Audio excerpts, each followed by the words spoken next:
Hey everybody, Barry here again. Got another quick update for you.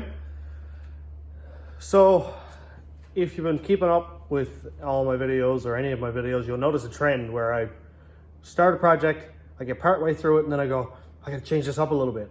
So I start another sub project for that project, and then I go, oh, I didn't need to do that at all. I could have just continued on another line. So anyway, here we go. Here is an 8.8 out of a 2000-ish, 2001 Ford pickup. Here's the pinion. Here's the crown gear that I pulled out of this diff to put in my narrowed Mustang diff, and I'm now putting back in this diff because it's too, it's the perfect width for the Caravan.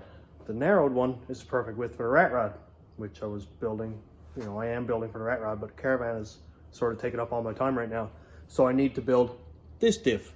So instead of just leaving it all in one place and having this a completely assembled perfect diff, now I gotta go put bearings and seals in it because I took out the pinion boot gear and I took out the side axles and definitely scarred seals in that. And anyway, whatever. It's not a big deal. It's gonna be like 50 or 60 bucks. But at least then I guess I'll know that I have new seals in it and there's new bearings in it, new oil, that kind of thing. Also, transmission is out.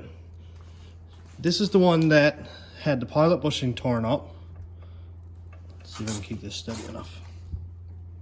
It's got a little bit of play, but that's pretty much normal. The pilot bearing, or bushing, sorry, it's a bronze bushing, was messed up. It was worn about 1/8 of an inch. Just probably got to do with hard launches, whatever. It shifts. Everything shifts nice, so I'm not really too concerned. Here's some brakes and stuff for the 8.8. This is the state that the LS is in at the moment. Every part that I bolt on makes it look uglier. Covers up all that nice purple. But I was just talking to my buddy. He's got the LS1 intake for me. So I'm gonna be able to put that on probably tomorrow or the next day. I think I'm gonna relocate this alternator down here because you can see that it's the same height as the intake. And if I'm going with a lower intake so I can get it under the hood, I'm not leaving this. That's gotta go too. So I'm gonna look up how to make alternator brackets and I'll get this done. All I'm gonna do is cut off the spring perches and the shock perches. I'm gonna keep the shock ones because obviously the van has shocks, so I'll be able to just kind of move those in or out wherever they need to be. And calipers are on it. They're probably cooked. They look nasty.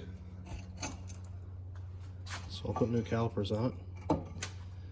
And a buddy of mine has a limited slip that he's supposed to get out for me sometime this week too, so hopefully I'll have that soonish. I'll be able to get that in and have a completely assembled diff.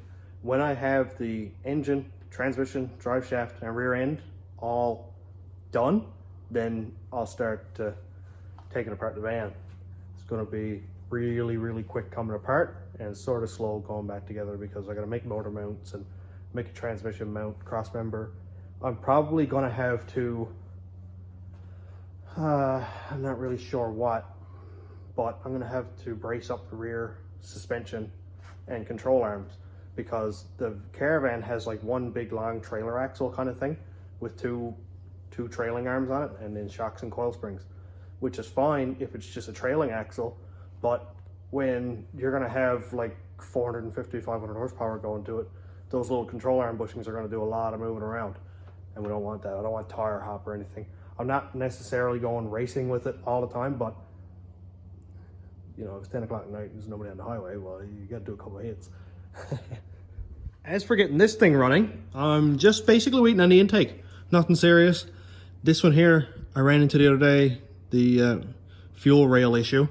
The intake that I'm getting off my buddy has rails, injectors, throttle body, everything already on it. So to just bolt it on, put the IAT in it and the map sensor, and I got to wire up.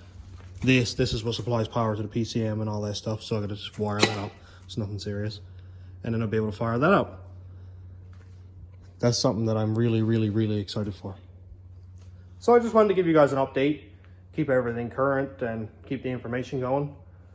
So if you got any tips or concerns on something that I'm going to run into, because it's not something really I've done before.